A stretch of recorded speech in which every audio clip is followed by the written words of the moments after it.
بسم اللہ الرحمن الرحیم یا ایہا الذین آمنوا لا تتخذوا الیہود والنصارى اولیاء۔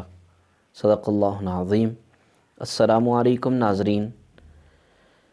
ناظرین محترم، آج کی اس ویڈیو کے اندر ہم بہت ہی اہم ٹاپک پر گفتگو کرنے والے ہیں۔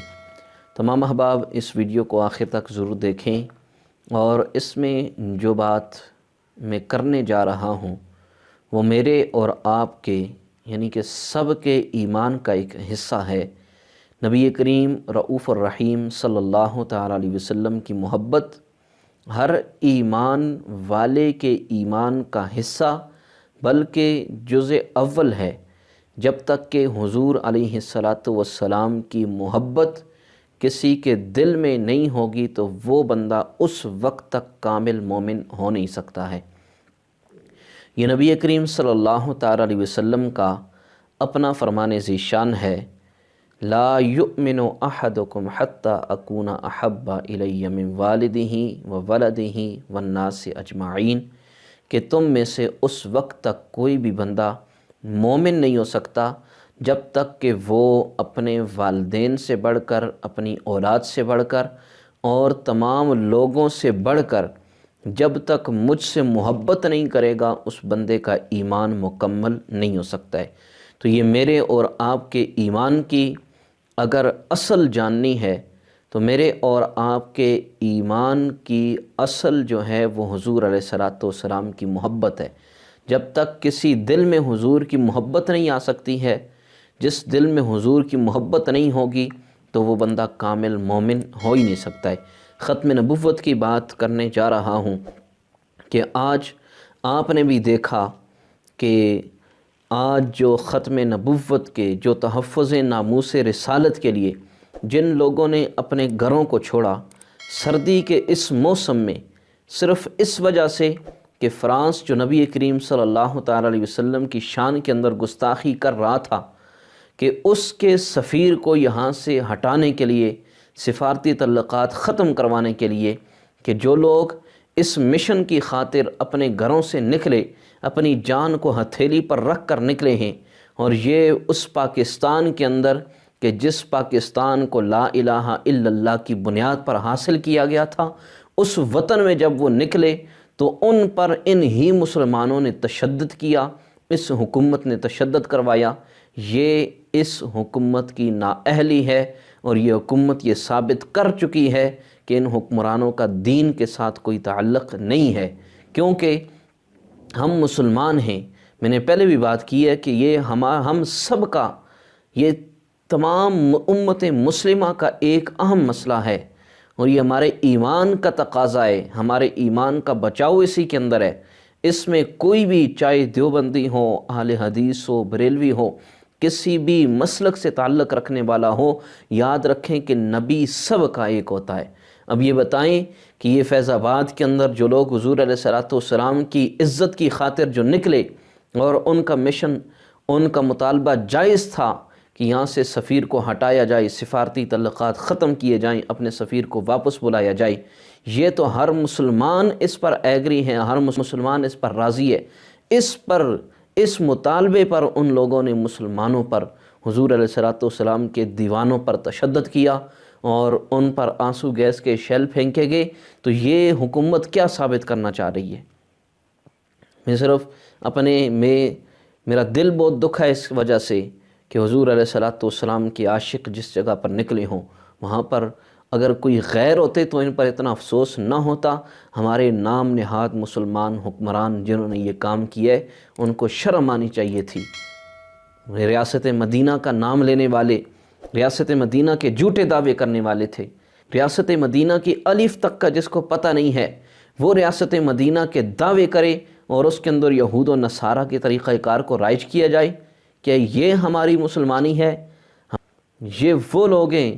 نبی کریم صلی اللہ تعالیٰ علیہ وسلم نے اس آخری دور کی پیشنگوئی فرمائی تھی۔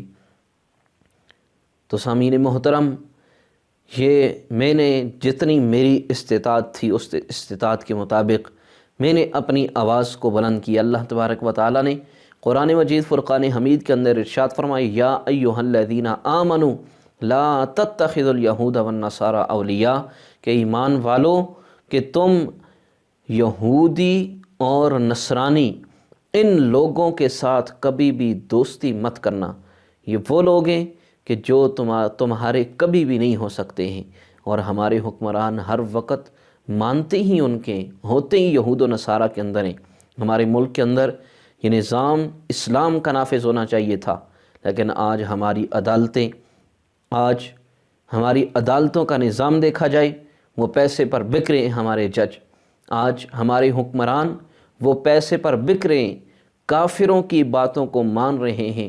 یاد رکھیں کہ جب تک اس ملک کے اندر اللہ اور اس کے رسول کے قانون نافذ نہیں کیا جائیں گے، تب تک یہ ملک کبھی سدھر نہیں سکتا ہے۔ آج اللہ اور اس کے رسول کے حکم کو نافذ کرو، دیکھو کہ کیسی تبدیلی آتی ہے، کیسے اس ملک کے اندر یہ وہ پرانا ملک آ جائے گا، پھر ریاست مدینہ بنے گی۔ آج اللہ اور اس کے رسول کے نظام کو یہاں پر نافذ کرو، پھر دیکھو کہ کیسی برکت آئے گی، ہر ایک کا قرض ختم ہو جائے گا، پورے ملک کے اندر خوشحالی آ جائے گی۔ لیکن نہیں، ہمارے حکمران وہ یہود و نصارہ کے ایجنٹ، وہ ذلیل، وہ عمران خان کہ جس نے ریاست مدینہ کا دعویٰ کیا تھا، کیا ریاست مدینہ یہ ہے کہ جس کے اندر حضور کی عزت کی حفاظت نہ کر سکیں؟ وہ مسلمان امام مالک نے فرمایا تھا کہ جو بندہ حضور کی عزت کی حفاظت نہیں کر سکتا، اس مسلمان کو مر جانا چاہیے، اس کا زندہ رہنے کا کوئی حق نہیں ہے۔ تو پھر ہماری حکومت، یہ میں بڑے افسوس کے ساتھ میرا بڑا دل دکھا ہے کہ جس کی وجہ سے میں یہاں پر آپ کے سامنے حاضر ہو چکا ہوں، اپنے دل کی باتیں آپ تمام احباب کے سامنے بیان کر رہا ہوں۔ اور اس ویڈیو کو اتنا شیئر کریں تاکہ حکومت وقت تک بھی یہ بات پہنچ جائے کہ حضور علیہ السلام کے دیوانوں پر جتنا بھی تشدد کرو، ان کا ایمان اور مضبوط ہوتا چلا جائے گا، یہ کبھی پیچھے ہٹنے والے نہیں ہیں۔ ہم اپنی جانوں کو حضور کی خاطر قربان کر دیں گے، لیکن حضور کی عزت پر حرف نہیں آنے دیں گے، جب تک کہ اس ملک کے اندر، ملک خداداد کے اندر، جس ملک کو لا الہ الا اللہ کی بنیاد پر لیا گیا تھا۔ کہ علامہ اقبال اور قائد اعظم کی یہ کوششیں اس لیے تھیں کہ تم یہاں پر یہود و نصارہ کے قانون کو نافذ کرو، اسلام کے قانون کو توڑ دو؟ کیا اس لیے ان شہیدوں نے اپنی جانوں کا نذرانہ پیش کیا تھا؟ خدا را اپنے ماضی کی طرف جائیں، اپنے ماضی میں دیکھیں کہ مسلمانوں نے کتنی قربانیاں اس وطن کے لیے پیش کی تھی، کہ یہ وطن جس میں الگ مسلمان الگ اپنی ریاست بنائیں، اپنا وطن بنائیں اور اس کے اندر اسلام کے قانون نافذ کر سکیں۔ تو یہ کیسا ملک ہے؟ اس ملک کو کس طرف لے کر جا رہے ہیں ہمارے حکمران؟ اس ملک کو تو اللہ اور اس کے رسول کے نام پر لیا گیا تھا، اور اس ملک کے اندر تو اللہ اور اس کے رسول کے قانون کو نافذ کرنے کے لیے اس ملک کو لیا گیا تھا۔ آج اللہ اور اس کے رسول کے قوانین کو بلا کر یہود و نصارہ کے قوانین کو یہاں پر نافذ کیا جا رہا ہے۔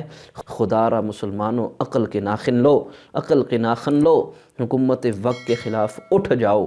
اب ہمارا چپ رہنے کا کوئی حق نہیں ہے، جس سے جتنا ہو سکے وہ حضور علیہ السلام نے فرمایا کہ جب بندہ کوئی برائی دیکھے اس کو اپنے ہاتھ سے روکے، ہاتھ سے نہیں روک سکتا زبان سے روکے، زبان سے نہیں روک سکتا، کم سے کم اس کو اپنے دل کے اندر تو برا جانے۔ لیکن آج ہمارے وہی نام نہاد مسلمان وہ یہ کہہ رہے ہیں کہ آگے ملک کا نظام خراب ہے، اور یہ مولوی دھرنا لے کے آگے۔ ان لوگوں پر مجھے بڑا افسوس ہے کہ جب تک حضور کی عزت کی تم حفاظت نہیں کر سکتے ہو، میں نے پہلے کہا کہ اس ملک کا کبھی بھی نظام درست ہو ہی نہیں سکتا ہے۔ اس ملک کے اندر اسلام کے قوانین کو لاگو کرو، پھر دیکھو کہ ملک کا نظام کیسے سدھرتا ہے، پھر دیکھو کہ اس ملک کے اندر کیسی تبدیلی آتی ہے، پھر کیسے قرضے ختم ہوتے ہیں، پھر کیسے اللہ تعالیٰ برکت عطا کرے گا۔ تو یہ سب کچھ اس وجہ سے ہے جب کہ ہمارے اندر ہم نے رسول اللہ صلی اللہ تعالیٰ علیہ وسلم کے فرامین کو، اللہ کے احکام کو پس پشت ڈال دیا ہے، ہم نے ان کو بھلا دیا ہے۔ اس وجہ سے ہمارا ہر نظام خراب ہو چکا ہے، ہمارے ملک کا نظام خراب ہو چکا ہے، ہمارے گھروں کا نظام خراب ہو چکا ہے، ہمارے معاشرے کا نظام خراب ہو چکا ہے۔ آج والدین کی عزت وہ نہیں رہی ہے، آج اولاد کے ساتھ وہ پیار نہیں رہا، آج ماں بہن کی وہ عزت پھر مٹتی چلی جا رہی ہے۔ آج اگر ہوتے نا، پہلے بھی یہاں پر دھرنے ہوئے، پہلے بھی ریلیاں نکلیں، اور جب میرا جسم میری مرضی کی بات نکلی، اس وقت کسی کو وہاں پر یاد نہیں آیا کہ یہاں پر یہ ملک کا نظام خراب ہونے جا رہا ہے؟ کیا رسول اللہ کی عزت کی بات کی جائے تو اس وقت ہی ملک کا نظام خراب ہوتا ہے، اس وقت ہی ملک کے حالات خراب ہوتے ہیں؟ تو یہ ہمارے ایمان کی کمی ہے۔ ہمارا اسلام اس چیز کا درس نہیں دیتا ہے۔ آج پوری امت مسلمہ کو یکجا ہونا چاہیے، ایک ہو جانا چاہیے۔ جب امت مسلمہ ایک ہو جائے گی اپنی نبی کی عزت کی حفاظت کی خاطر، جب سب ایک ہو جاؤ گے، پھر دیکھنا کہ اللہ تعالیٰ کس طرح اس ملک کے نظام کو تبدیل فرماتا ہے۔ جس قدر ہو سکے اس ویڈیو کو زیادہ سے زیادہ شیئر کریں تاکہ زیادہ سے زیادہ لوگوں تک اس کا پیغام پہنچ سکے۔ اللہ تبارک و تعالی ہم سب کا حامی و ناصر ہو۔ اپنی دعاؤں میں یاد رکھیے گا۔ اللہ حافظ، اللہ نگہبان۔